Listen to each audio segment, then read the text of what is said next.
Hello and welcome to Every Child Matters, a podcast by Because One Matters. I'm your host for this episode, Andrea Barkley, founder and CEO of Because One Matters. We are a Georgia nonprofit that exists to both positively influence and directly impact the path of foster children, adopted children, children with kinship care, and young adults from low income communities. Our purpose is to show children and young adults that their circumstances don't define them. We want them to know that they matter, they are loved, valued, and that they can be anything they set their minds to. During this podcast, we will talk to individuals with experience in foster care, from previous foster children to foster parents to foster organizations, lawmakers, or policymakers. We know that individuals who have directly or indirectly experienced foster care have a story to share, and it is our privilege to share it with you. Today, we are excited to be speaking with Kati and Collette, former foster parents. Please join us as the Taits and I talk about foster care from a foster care perspective. Well, hello, Kati and Collette. I am so excited that you guys are with us today. It is good to have you with us. So, Kati and Collette, tell us a little bit about yourself. Who wants to go first? Hi, I'm Kati. I'll go first. I was originally from New York. I came to the state of Georgia back in 2012, where I started to show interest in becoming a foster parent, and met my wife about 4 years later. And one of the things that I told her was that if you want to stay in this relationship, one of the things that you will have to agree to is to have a big family. To pretty much, we're going to be foster parents. And she went along with it. She was like, yeah, that's been my dream my whole life too. And I'm like, well, here we are. That is awesome. Collette, what about you? Just tell us a little bit about you. So I was born and raised in Georgia, so I've been here my whole life. And my mom, unofficially fostered, all the neighborhood kids. I don't remember a time growing up where we didn't have additional extended family staying for however long. So it just kind of became part of who I am. So fostering was like, yeah, this is where I'm supposed to be. This is how I'm supposed to give back to the world and change lives. Oh, that is awesome. That is awesome. So as you know, the purpose of this podcast is to talk about foster care. So I know you guys shared a little bit about, you've always wanted to, Kati, you said you've always wanted to foster, and Collette, you've had experience with your mom unofficially. So tell us, how long have you been fostering as a couple and together? How long have you guys been fostering? So we initially became foster parents in 2018, and we fostered for a little bit under 2 years. Okay. And how many foster kids do you currently have, or do you have foster kids now? We currently do have 3 foster children, unofficially, but they are foster children. We are working on reopening our home. They started off as a kinship placement, and now they are officially in foster care. So we are working on reopening our home once again. Great. So now you touched on kinship care. So tell our audience, what is kinship care? Because I don't think a lot of people know anything about kinship care. So kinship care, in the eyes of defects, is if you have family, really close friends, and something happens, and it can be a range of things that happen, from safety or just general concerns for the parents' well-being and their inability to care for their children at this time, that a family member can take them in, and you run a safety plan just to make sure that the children are in a safe environment where they can grow and they can be the best version of them that they can be at that time. And you step in and you take full responsibility for them. You're responsible for their housing, for their clothing, just to make sure that they're taken care of while the parents work on whatever they need to work on so that they can return home to them. Great, great, great. And I know in Georgia we do have a lot of grandparents raising grandkids, so that is considered kinship care. But we have aunts, we have friends raising their friends' kids or their nieces or nephews. So that's really what kinship care is about. And it is growing because I think, Absolutely. it is something that it's more ideal than foster care, just because the child is with a relative or a close family member or family friend versus being placed in a stranger's home. So, how many kids have you guys fostered since 2018, right, Kati? Uh, I want to say, so permanently in our home, we fostered 5 children. However, we were resource parents as well to a total of 15 children.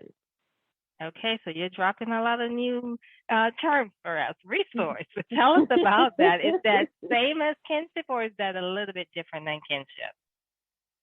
Uh, so resource parenting is a little bit familiar. It's a little bit close with kingship. However, it is through the foster care system, and it's basically a village of people working on the safety and the making sure that the children thrive together. So with the biological parents and the foster parents, they kind of work hand in hand to ensure that the child can safely and positively transition back home with the parents once they've worked their case plan. So it's along the lines of reunification. Some placements do go into the adoption or terminating parental rights. However, the main goal of foster care is reunification. So that's what you will call resource parenting, just the biological and the placement parents working together to ensure that these children can get back home safely. That is good explanation, and you're right. Reunification is always um, what DFACS, Department of Family and Children's Services, strive for, but sometimes it doesn't happen. But I know a lot of foster parents, when they take in a child, that is their hope and dream that the child can be reunified with their bio families, because you don't want to take a child away from a family if that family is deserving. Sometimes family just fall into a bad situation. It doesn't mean that the bio parents are bad. It just means life happens, and sometimes they just need a little help. They need a little pick me up to get them over that hump that they're going through at the point. Absolutely. So, I know it's always been a passion of yours, Kati, and I know Collette, you've experienced foster care with your mom. What makes you guys want to continue fostering? It's the children. Um, well, I'm gonna say for me, it's the changing a life, even if it's only for a day, even if it's only for a month, even if it's only for 2 months, 3 months. It's making that difference because there are a lot of people that we see in adulthood that didn't have somebody that just stepped in that would have really made that difference. Like, hey, if somebody would have talked to me when I was 7, if someone would have talked to me when I was 10, that actually showed that they cared about what was going on in my life, or took some time to really pay attention, like, hey, something at home isn't right, it would have changed my entire life, or would have kept me Absolutely. from making some of the mistakes that I made because I had somebody that I could reach out to. So we Yeah, want to be that absolutely. source that, Yeah, and hey, and if and everything that's is not right needed. at That is home, definitely talk. needed. Yes. Hmm. Yes, that is So this, definitely needed. and Go for ahead. me, this is Kati. For me, uh, my grandmother raised me, and she always told me, or she taught me, that life is more than what we take, it's more of what we give. Hmm. So, one of my main goals in life that I put on myself, I always told myself, before I leave this earth, I have to change a life. That is my goal, for my personal goal. However, foster care has allowed me to change several lives. So as I continue to change lives, whether it's like Collette said, on a daily basis, or it may be a couple of months, or even if it's just talking to another parent about solutions or resources and things of that sort. My goal is to make sure that I continue to give and not so much take. That is awesome. And I wish more of us would do that or take that mindset about giving back because, it's so simple. People think about giving back, it's always financially, but like you said, it's not necessarily always about finance. It's not always about money. It's about giving up your time.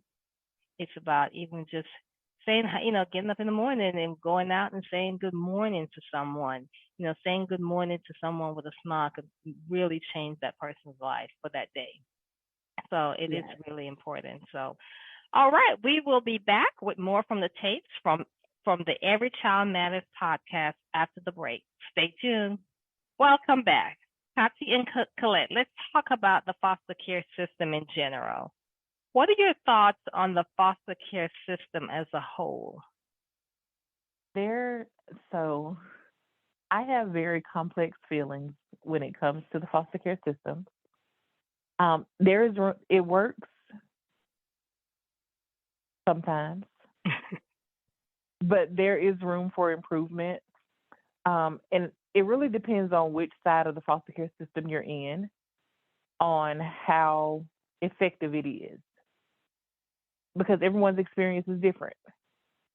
And it's more of it plays a lot into your mindset. If you find yourself having to deal with the foster care system, where were you at in your life when it happened?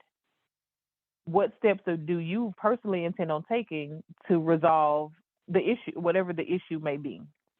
If it's a safety concern, do you actually plan to adjust your lifestyle to better support your children? And that's just on the bio family side. Mm-hmm. Okay, as a foster parent, you come into this thinking, oh, I'm going to judge whatever the case is for the children, judge their family. No, you have to come into it open-minded that, okay, I'm only here to help. However that help is, however long that help is going to be for, am I going to be open-minded, and am I really going to put 1,000% of myself into changing the lives of not just the children, but the family as well? And if you don't come into it with that open mind and really looking for a change, then the system can be awful because nobody actually gets what they need. Wow. Collette, you just touched on something. You said open-minded. Collette, you said open-minded. Now, let's talk about that for a minute. So, for example, when a foster parent get a child that child was abused by family members or maybe even the mom or dad, how can foster families be open-minded in that situation? Because that's a tough situation. I'm going to speak from personal experience because we've had children come into care and we've seen horrific cases of child abuse and neglect. And the initial thought is, how could someone do it? Mm-hmm. But it's not my job to figure out how someone can do it. My job is to solely make sure that it doesn't happen here, that I don't put them in a position where they fear for their lives, and I'm never going to put their safety at risk. I'm only here to assist in the transition. That happened at home. I can get you all the services that you can to deal with what happened, but I can't change it. And I'm not a fixer. Like, it's not our job to fix them, but I can empathize with it because I don't know where mom or dad or cousin was in their life when it happened. It may not have been their intention for it to escalate as bad as it did, but it happened. How do we move on from it happening now? And provide them that love that at the moment that they might need. That is powerful. That is awesome. So let's talk about organizations. What can organizations like Because One Matters do to make a difference? I feel like organizations just have to be willing to educate themselves on the foster care system, educate themselves on the different scenarios that may have brought that family into the system. Education is, like they say all the time, education is key. And it's not just in schools, it is outside in the community as well. If organizations like Because One Matters can step in and bridge that gap between a family that is currently suffering and the ultimate goal of maybe providing them with some steps to better themselves, to avoid that family to get into the foster care system, it would be great, because there's so many organizations out there that help, but the help is either demographic or it's either based on where you live. Now, if it was open to everyone, per se, and not just foster and adoptive, I feel like there will be a great turnaround. And maybe I'm not explaining it right, but it may be more of organizations need to offer the resources before the resources are needed. Exactly. Yes. Okay. That's a good point. And, one of the things you mentioned is that the organizations need to educate themselves, because sometimes as an organization, we can get caught up in providing a service and not knowing if that service is really needed, or if it's reaching the right, Kati, like you said, the right base, because, we could all celebrate birthdays, but is that important? Or the way we're celebrating birthdays, is that the way it needs to be done? So educating ourselves by talking to the foster families, Gwinnett County DFACS, our partners, and saying, okay, we're providing this service. Is it needed? The way we're providing it, is it beneficial? Educate ourselves and making sure that the services we're provided is needed and it's beneficial and it's being executed the way that it is applicable to those that we're serving. Absolutely. I think it plays into, we have to be, when people say it takes a village, it really does. And the village shouldn't start when they get to foster care. Yes. It's just we have to be feeding into the entire family. We focus on children, yes, because children are the most vulnerable, and most times they can't speak for themselves and they can't defend themselves. But if we were addressing the issues at home prior to them getting here, it would be such a different take on foster care in general, because foster care would be a last resort. But if we address the children that come to school and they haven't eaten, okay, there's no food at home, how can we fix that need first? If we see that mom or dad may have some anger issues, or they're blowing up in the pickup line after school, okay, so maybe we need to address what's going on in the house before we pull them from the house. And if at that point we've addressed all the issues and we've given you all the resources you can, okay, so maybe we need to remove them or we try something different, because the resources we gave you before didn't work. But most times those resources aren't available until something dramatic happens. That is such a good point, Collette. And maybe another thing that organizations like us can do is to partner with other organizations, because there are organizations that provide, that addresses food insecurity. So maybe Because One Matters could partner with those organizations to help them out. Yeah, they're dealing with food insecurities, but there might be other things that family is dealing with, like clothing insecurity, and we offer that, right? So maybe that's something we say, okay, you're addressing the food piece of it. Can we come alongside you and address the clothing issue? Because a lot of times families, their main focus is making sure that their kids have a roof over their head. And they, and that's their number one thing. They can't focus on anything else. So while that organization A is dealing with food insecurities, we could partner with them and offer our clothing insecurity, address the clothing insecurity piece of it. So partnerships. Yes. Partnerships are huge. And I say that with a grain of salt. And the only reason why is because it can happen. It can be done, like you said, because One Matters can provide the clothing insecurity part. Then we have the food banks that you can partner, or the co-ops that you can partner with, providing them your information. So when a family goes in and says, I need this kind of help, there is already a list that they receive. If you need this, go here. If you need that, go there. And that's the important thing, because biological families need that information to stop or to prevent them from getting into or getting the state involved. However, foster parents, kingship parents, and adoptive parents need that as well. And sometimes when the children either get reunified or adopted, those services stop. Absolutely, absolutely. And, Kati, as the program director for Because One Matters Wrapped in Love Closet, that could be something that you look at, seeing how can we get all the different nonprofits that we could partner with. How can we get together, host a meeting and says, okay, you are serving this piece of the puzzle, you are serving, company B is serving this part of the puzzle, B, C, D, E. How can we work together to create that list, Kati, that you mentioned, that contact list, so that, when they come to the closet, Kati, you and the volunteers could say, okay, if you're interested in receiving food, here's a contact information. If you're interested in receiving financial support for rent or utilities, here's that contact information.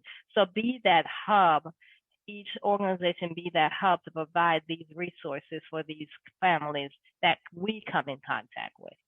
Absolutely. Absolutely. I completely agree. We're working on it. We're working on that.